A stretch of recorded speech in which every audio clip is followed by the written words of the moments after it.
Somos estudiantes de la Universidad Laica Eloy Alfaro de Manabí, de la Facultad de Ingeniería Industrial, en la materia de Ingeniería de Procesos. Somos el grupo 4, la cual está integrado por Escobar Sebastián, Freddy Zambrano y mi persona Gustavo España. El tema a tratar es control de hornos. En definición, tenemos que un horno es un equipo de proceso destinado a elevar la temperatura de un producto, denominado alimentación o carga. Este aprovecha el calor de combustión de otro u otros productos denominados combustibles. En otras palabras, podemos decir también que un horno es un equipo en el que de una forma controlada se efectúa una transferencia de energía del combustible a la carga. Cabe recalcar que, bueno, la carga la vamos a llamar a la alimentación que se va a dar dentro del horno, que en resumen va a ser el producto. Entre las características más importantes asociadas a este tipo de horno son las siguientes. La carga suele entrar en forma líquida o en dos fases, es decir, estas fases pueden ser líquidas y gas. El flujo a través de los serpentines se suele realizar en contracorriente a los gases procedentes de la combustión. Los gases efluentes de la combustión pueden ser arrastrados por medio de tiro natural o del conjunto tiro forzado y tiro inducido. El combustible habitual suele ser full oil o full gas, o en una combinación de ambos. Existe también hornos con un paso de producto por cada zona o celda de combustión, mientras que en otros existen varios pasos de productos en una sola celda. En esta figura de aquí, en esta imagen que tenemos al lado derecho, podemos ver un gráfico de cómo está representado o construido un horno. Podemos ver que en lo que es la alimentación, nos dice que los serpentines pueden estar colocados de forma horizontal o vertical, como podemos ver los serpentines dentro del horno. Los quemadores se colocan en el fondo, en las paredes o en ambos lugares.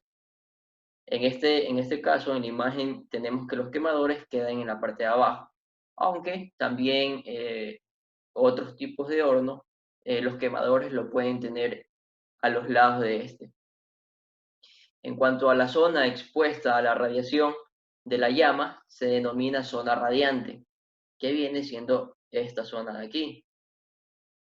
La zona situada por encima de la radiante y que no está expuesta directamente a la radiación se denomina zona convectiva, que es la que tenemos aquí, que viene siendo la zona de convección. Vemos que no está directamente a la zona de radiación, sino que se encuentra al otro lado. Por otro lado, también tenemos que en la zona convectiva se suelen instalar serpentines de precalentamiento de productos. Este sistema de recuperación de calor es denominado economizador. Entonces, como vemos en la imagen, la alimentación está por acá arriba, pasando lo que es los serpentines. La alimentación va a tener su salida en la parte de abajo. Es así como se caracteriza un tipo de hornos en general. En cuanto a los tipos de hornos, ya sea por su función, tenemos tres tipos, las cuales sería suministrar calor de reacción, o también llamado reformado. Tenemos también calentar o vaporizar la carga, o también llamada unidad de crudo. Y por último tenemos que un tipo de horno, según sea su función, es llegar la carga a una temperatura elevada, cracking. Estos tipos de hornos están relacionados en lo que es la industria petrolera. Como primer tipo de horno, antes mencionado, tenemos el de suministrar calor de reacción. Y nos dice que en una unidad de reformado catalítico se mezcla la alimentación con hidrógeno, pasando a un horno donde se eleva la temperatura hasta iniciar la reacción que posteriormente utiliza en una serie de reactores. En esta unidad se produce nafta terreformado con alto índice de octano para formular gasolinas. En otro de los tipos tenemos lo que es calentar o vaporizar la carga. Este nos dice que en el horno de una refinería se calienta el crudo hasta que es vaporizado parcialmente antes de entrar a a la columna de crudo, donde se destila en fracciones tales como gasolina, nafta, gasóleo y fulóleo, quedando un fondo de residuo atmosférico para tratamientos posteriores. Y como último punto, último tipo de hornos, tenemos que este lleva la carga a una temperatura elevada, donde nos dice que este tipo de horno es un horno de cracking en una unidad de etileno, precalienta la alimentación en la zona convectiva, a la salida se mezcla con vapor de agua para producir la presión parcial de hidrocarburos. La mezcla pasa a la zona de radiación, donde se produce el cracking de las cadenas más largas para producir otras más cortas. Por ejemplo, obtención de etileno y propileno a partir de naftas. En esta diapositiva vemos también que los hornos pueden dividirse en tres partes perfectamente diferenciadas. Esto tiene que ver con relación al punto de vista de control. También cuenta con tres tipos, las cuales tienen sus respectivas subdivisiones.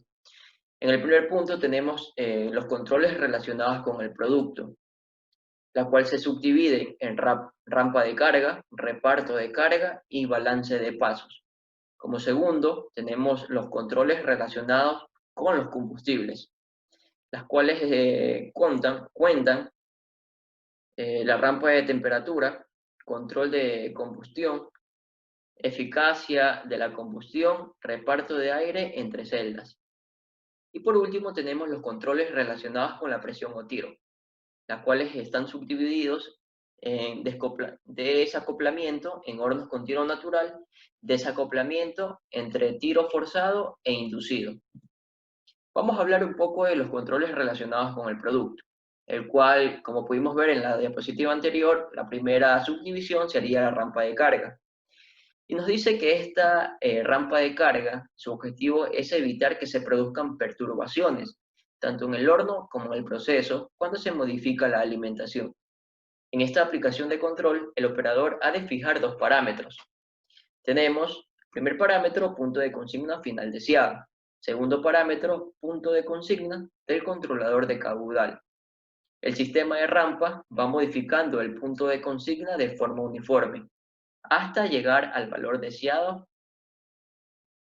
de forma incremental. Existen dos procedimientos generales para llevar a cabo lo que es el cálculo de los incrementos. Y uno de los procedimientos es ya sea fijando la velocidad y otro fijando el tiempo máximo. En cuanto a fijando la velocidad, nos dice que se asigna el caudal por unidad de tiempo que se debe modificar. ¿Qué se debe modificar? El tiempo será variable en función del tamaño del salto en escalón. Pues para ello tenemos su respectiva fórmula, en donde nos dice que el tiempo va a ser igual a metros cúbicos sobre hora, dividido para metros cúbicos sobre horas hora. Este nos va a dar un valor en horas. Para el otro procedimiento, que es el fijando el tiempo máximo, este asigna un tiempo en el cual el punto de consigna del controlador del caudal ha de llegar al valor deseado. La velocidad será variable en función del tamaño de salto en escalón, pues para ello también se tiene su respectiva fórmula, la cual nos dice que velocidad es igual a metros cúbicos sobre horas dividido para horas, y este nos va a dar un valor en metros cúbicos sobre horas. Tenemos que tener en cuenta que el periodo de ejecución suele ser de 1 minuto entre cambios en el punto de consigna. El valor del incremento dependerá de la velocidad deseada, mientras que el tiempo en alcanzar el nuevo punto de consigna dependerá de los puntos inicial y final deseado. Aquí podemos ver también un pequeño ejemplo donde nos dice que se requiere pasar de 60 a 8 metros cúbicos sobre hora de carga a una velocidad de 40 metros cúbicos sobre hora, con un periodo de ejecución de la rampa de 1 minuto. Estos datos dan como tiempo de duración, aplicando la fórmula que se evidenció anteriormente, un tiempo de 30 minutos. Este es aplicando la fórmula de fijando la velocidad. Aplicando la fórmula de fijando el tiempo máximo, vamos a tener como valor de incremento de cada minuto, vamos a tener un valor de 0.66 metros cúbicos sobre minuto. Por otro lado, también tenemos lo que es el reparto de carga. Su objetivo es distribuir la carga total al horno entre los distintos pasos del mismo, de forma que cualquier variación sea absorbida a partes iguales por cada uno de ellos. Cuando no existe medidor de caudal total en la línea de alimentación del horno, se puede sustituir esta medida por la suma de los caudales parciales. Tenemos que, por otro lado, en el cuadro izquierdo, que el caudal total del horno al horno es la suma de los caudales parciales a cada una de las celdas. Aquí en esta imagen podemos ver un diagrama de un horno, la cual cuenta con dos celdas en la parte en medio y pues está rodeada de sus respectivos controladores. Tenemos que, bueno, también vemos que las variables que poseen, los símbolos que poseen esta imagen, están relacionadas también con las normas ANSI. Tenemos también los que son balance de pasos. Y esta nos dice que el sistema de control del reparto de carga se puede complementar con el control de balance de pasos. Este sistema tiene dos funciones fundamentales, como son, primero, mantener el caudal total al horno, variando los caudales individuales a los pasos. Segundo, modificar los caudales de los pasos para que en todos ellos sea igual a alguna de las siguientes variables, ya sea la temperatura de salida o como segunda variable la diferencia de presión. Este sistema de control está sujeto a una serie de restricciones, entre las que se puede citar como más importante mínimo caudal por paso para evitar la coquización de ese punto al disminuir la velocidad. La coquización hace que se forme una capa de carbón en la pared interior del tubo, perdiendo eficacia en el intercambio de calor. Entonces tenemos también otra restricción, lo que es máxima temperatura en la pared de los tubos y lo que es una máxima temperatura en la zona radiante. Estas son una serie de restricciones que pueden tener los sistemas de control.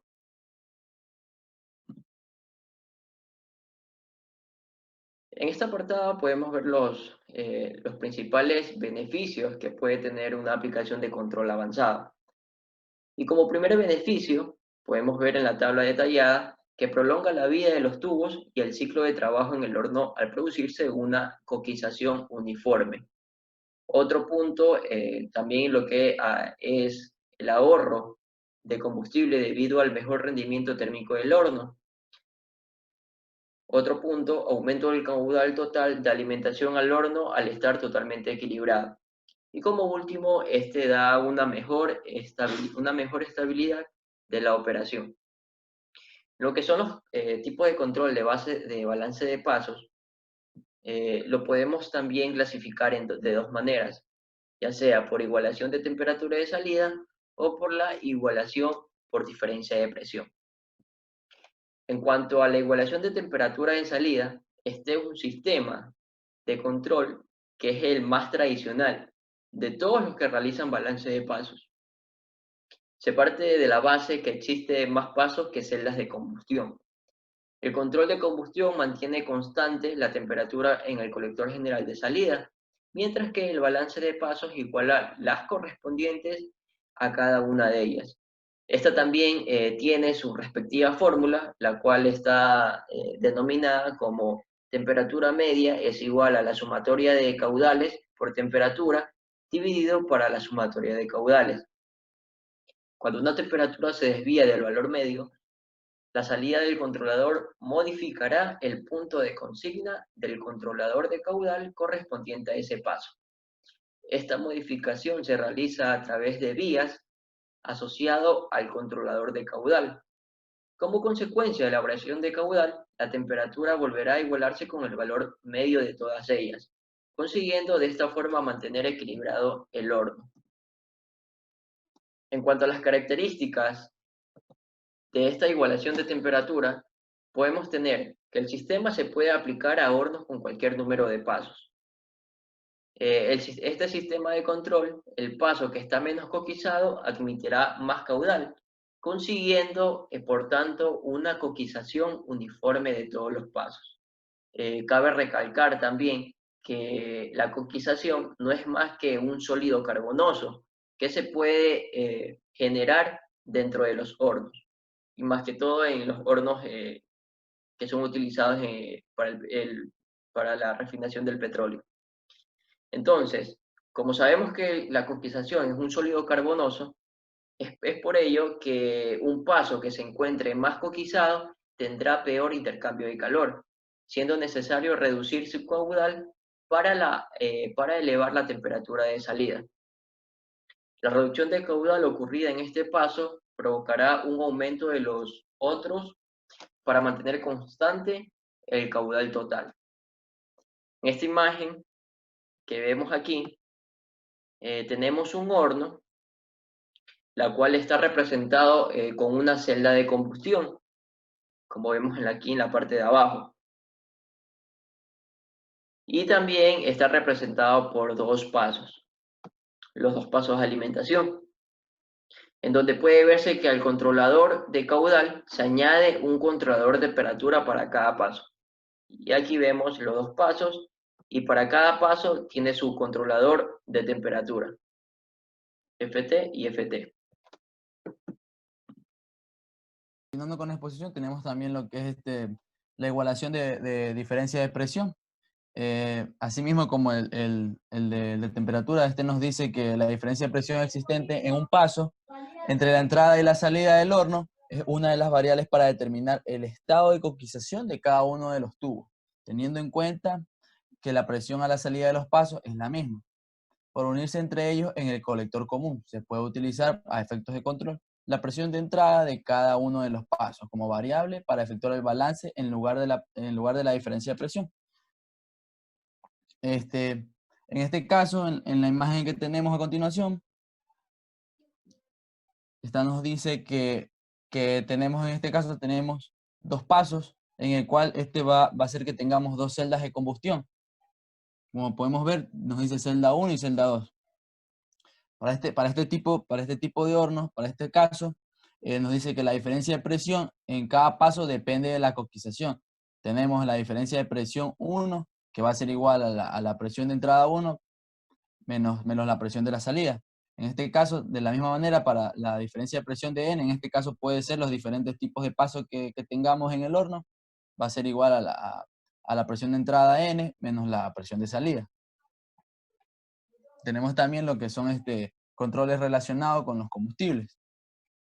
En este caso tenemos lo que es la rampa de temperatura.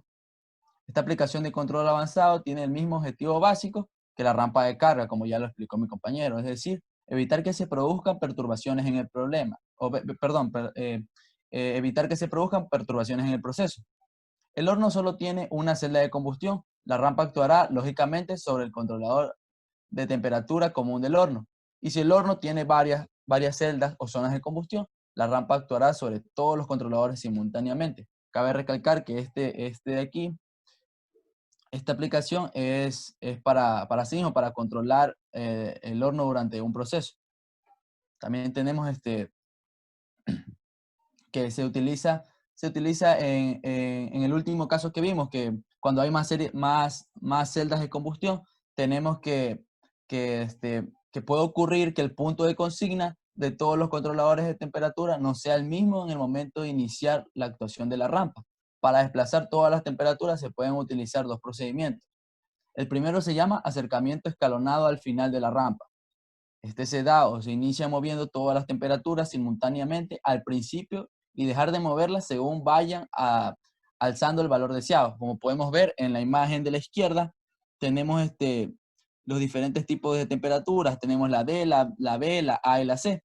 Y en la parte de abajo tenemos el tiempo. Como podemos ver, la C es el tiempo más alejado que hay entre las demás. Cada uno corre a su respectivo tiempo. En cambio, en el otro lado tenemos el acercamiento escalonado al principio de la rampa. Se inicia moviendo la temperatura más alejada del valor final deseado hasta que alcance la siguiente y así sucesivamente. En este caso el valor más largo o el que se acerca al valor final deseado sería en este caso la C. La C tiene un tiempo de 5 horas. En este caso lo que se hace es arrastrar el valor de C al principio y que este vaya escalonando sucesivamente hasta que alcance los valores de las demás temperaturas, de la A, de la B y de la D, respectivamente.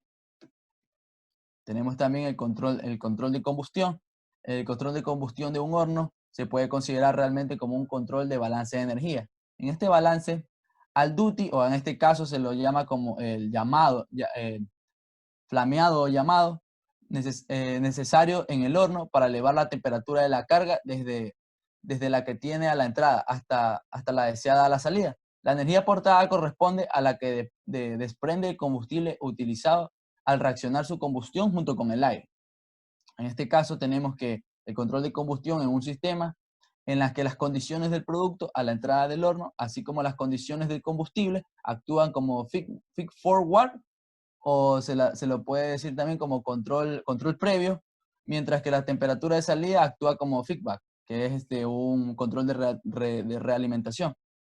En este caso, las variables de entrada, en este caso como tanto del producto como el de la entrada de combustible, van a ser tomadas como un control previo, mientras que las variantes de salida, en este caso la temperatura, son como un control de retroalimentación. En este ejemplo tenemos en la parte superior el control previo. En este caso tomaría en cuenta lo que son las variables de la alimentación de la entrada, y también asimismo toma en cuenta lo que es las variables del combustible, como el poder calorífico de este. En este caso tenemos la siguiente fórmula para calcular más adelante lo que es el calor demandado por el horno. Tenemos que el caudal de alimentación o carga va a multiplicar a la diferencia de entalpías, la entalpía del producto a la temperatura de la salida, que en este caso es HTS, menos HTC, que es la entalpía del producto a la temperatura de entrada. Que esto va a ser igual al caudal de combustible, que multiplica el poder calorífico del combustible. También cabe considerar que estos hornos en algunos casos son tomados o considerados como intercambiadores de calor, y en ese caso no se tomaría en cuenta lo que es la diferencia de entalpía. Por eso se utiliza la fórmula siguiente, que nos dice que el calor demandado por la carga va a ser igual al caudal de alimentación o carga por el CP, que es el calor específico del producto, por la diferencia de temperatura, que en este caso la temperatura de salida menos la temperatura de entrada. Tenemos también ventajas e inconvenientes en este tipo de sistemas, que en este caso, como ventaja, se elimina la necesidad de medir el caudal de combustible. En muchas ocasiones es un problema medirlo, sobre todo si es full oil, por la dificultad que implica esta medida. Y como inconvenientes, el principal inconveniente de este sistema radica en que el producto entra al horno habitualmente en forma líquida y lo abandona parcialmente vaporizado, por lo que el calor específico no es una buena constante para utilizarlo en el cálculo. Tenemos también lo que es la medida del poder calorífico, es una de las variables a considerar de lo que es el control del combustible. Tenemos que en muchos casos se utiliza el full gas como combustible, por lo que hay que tener en cuenta que este es un gas que puede estar sujeto a variaciones en su poder calorífico al tratarse de un gas residual. A primera vista parece claro que es necesario utilizar un analizador para medir su poder calorífico. El problema que se presenta es la selección de este analizador y sobre todo la variable a medir, estas son tres alternativas para obtener el calorífico del combustible. En este caso se utiliza para este tipo de hornos el full gas, que es el gas común. Como primer punto tenemos lo que, para calcular el poder calorífico de este gas, tenemos como primero medir la densidad. Este se da válido cuando el gas es de una composición relativamente constante.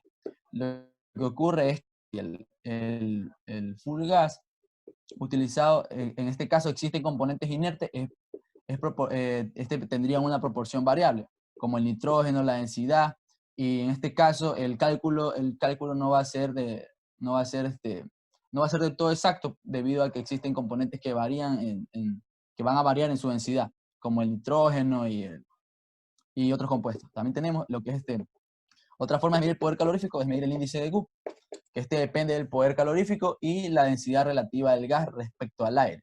En este caso, que el índice de Gu va a ser igual al poder calorífico sobre la raíz cuadrada de la densidad relativa. En este caso, conociendo el índice de Gu y el caudal, vamos a poder conocer la cantidad de calor aportado, como en la fórmula que está ahí abajo, que nos dice que la cantidad de calor aportado va a ser igual al índice de Gu por el caudal. Y la última sería la cromatografía de gases.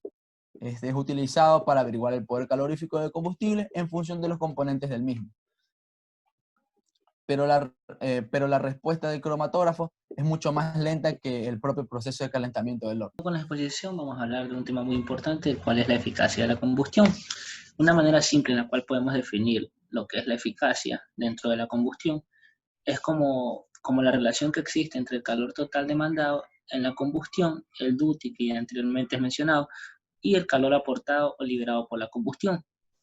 El objetivo de encontrar la eficacia es minimizar el consumo de combustible y como consecuencia maximizar la eficacia operando con el exceso del aire óptimo.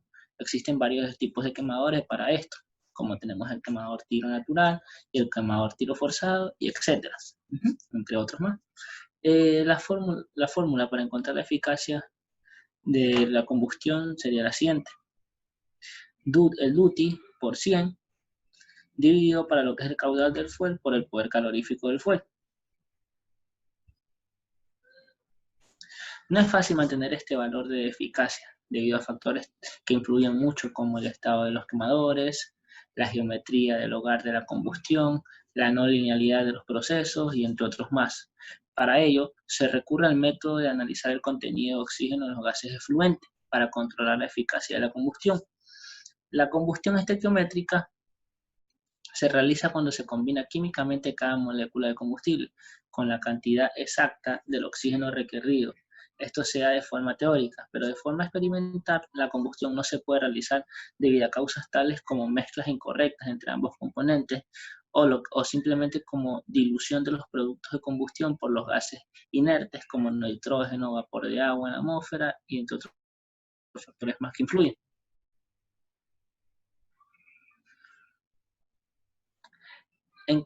Dentro de la combustión completa, esta se realiza introduciendo exceso de aire con respecto a la cantidad necesaria para la combustión estequiométrica. Es necesario que el exceso de aire sea el óptimo, tal como aparece en la siguiente figura. Si no lo es, puede presentar alguna de las situaciones que se describen a continuación, tal como cuando se trabaja con cuando se trabaja con demasiado exceso de aire, se está desaprovechando la energía a través de los gases efluentes que salen de la chimenea, pero cuando se trabaja con insuficiencia de aire, se produce una pérdida de calor que se debe al combustible que no ha reaccionado, añadiéndose además que al existir combustibles que no han sido quemados, se tiene un cierto riesgo de explosión. Bien. Para obtener un grado más alto de control, se puede añadir un analizador de CO en los gases efluentes con el fin de determinar exactamente el grado de eficacia.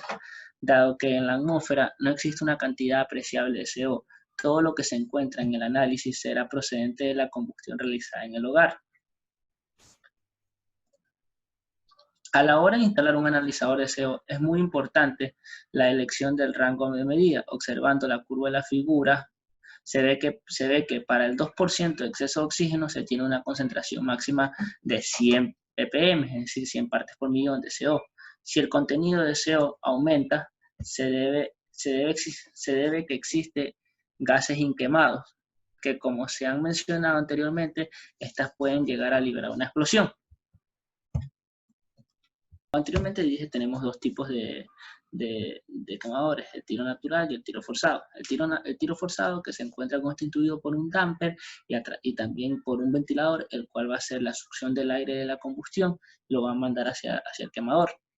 Y la tiro natural, que el aire de la combustión va a ingresar, o sea, el fuel va a ingresar de forma natural hacia lo que es el quemador y va a realizar la operación ya de fritantes. Listo.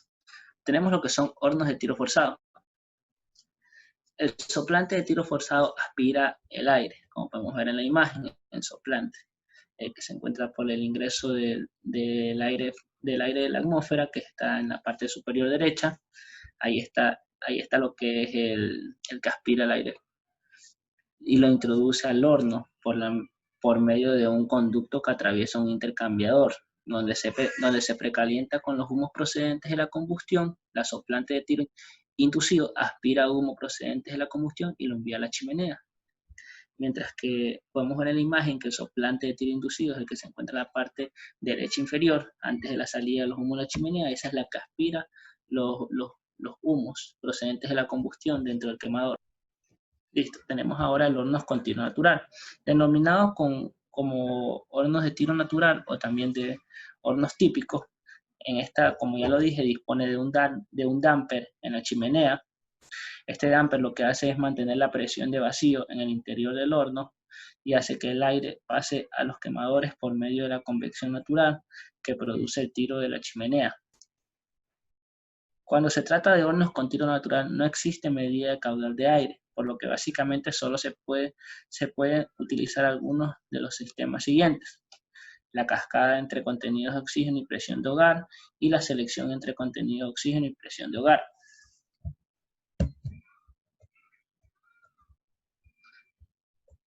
Tenemos lo que es la cascada entre contenido de oxígeno y presión de hogar. La principal ventaja de este sistema es que ayuda a mantener la estabilidad debido a que tienen controlada la presión de vacío dentro del hogar. Por tanto, no existen diferencias apreciables en el tiro por la chimenea. Como consecuencia del caudal de paso de aire a través de los quemadores se modifica de forma muy lenta, es decir, de forma despacio. La función del tiempo lag y el selector de máxima señal están destinados a que, en caso de producir un incremento, o decir, una variación en la demanda de aire, a lo que es igual una disminución en el contenido de oxígeno, mientras que se produce una disminución de aire, el damper cierra a una velocidad muy despacio. De esta forma se añade una mayor estabilidad entre cambios de la demanda. Selección entre contenido de oxígeno y presión de hogar. El controlador de presión tiene un punto de consigna mayor al valor normal de operación, por lo que solo actúa cuando vaya cerrando el damper, y como consecuencia aumenta la presión. En otras palabras, la presión oscila libremente y el controlador de presión se comporta como protección. La función de tiempo y el selector tienen el mismo cometido que es el caso interior. Este sistema tiene menos estabilidad porque la presión es variable al modificar directamente el controlador de oxígeno, el caudal de aire a los quemadores. En cualquiera de los dos casos expuestos, es conveniente limitar la salida del controlador de oxígeno para evitar que se produzcan acciones indeseables ante un fallo del mismo. También conviene limitar la salida final al damper para impedir que éste se cierre totalmente. Tenemos un tema muy importante que es el reparto de aire entre celdas. Esta aplicación se desarrolla para hornos solamente de tiro forzado y varias zonas o celdas de combustión. Por medio del sistema de control que aparece en esta figura, se controla el aire general del horno.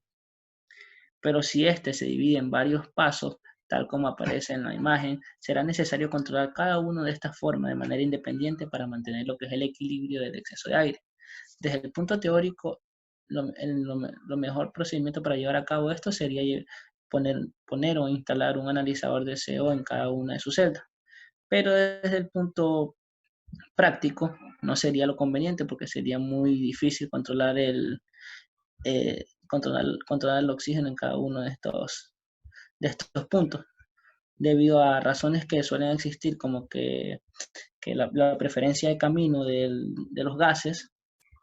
Al existir un solo analizador es necesario recurrir a otros procedimientos para llevar a cabo el reparto de aire entre estas diferentes celdas. Por ejemplo, el mantenimiento controlado del caudal de todo el aire, efectuando el reparto entre celdas en funciones de la caída de presión en cada uno de los conductos, y estos sistemas de control deben tener un periodo de ejecución muy lento con el fin de evitar las perturbaciones en el horno. Tenemos también lo que son los controles relacionados con la presión de tiro. El desacoplamiento en hornos continuo natural. Y en los hornos continuo natural no es posible medir de forma directa la cantidad de aire que pasa a través de los quemadores, por lo que además del contenido del oxígeno, se ha de recurrir a otros parámetros que proporcionan un índice de aire que pasa al horno previo al damper de humos. En otras palabras, la presión en la chimenea se puede utilizar como una medida indirecta del caudal del aire. Tenemos el desacoplamiento entre tiro forzado e inducido. En hornos equipados con tiro forzado es normal encontrarse con un medidor de caudal total del aire del horno, situado en la impulsión de la soplante de tiro forzado. Y por otro lado, también es muy importante controlar la presión en el horno. En la imagen que tenemos a la izquierda se muestra un esquema en el que se ve que aplicando el control automático de los dos lazos de forma independiente se producirá una interacción entre ellos. Si el controlador del caudal, por ejemplo, realiza un cambio en la posición del damper de entrada al horno para mantener el caudal de aire necesario, se detectará su efecto rápidamente en la presión del horno. De forma similar, si el controlador de presión realiza un cambio en la posición del damper de salida de gases, su efecto repercutirá inmediatamente en el controlador del caudal. Entonces, eso sería todo. Muchas gracias.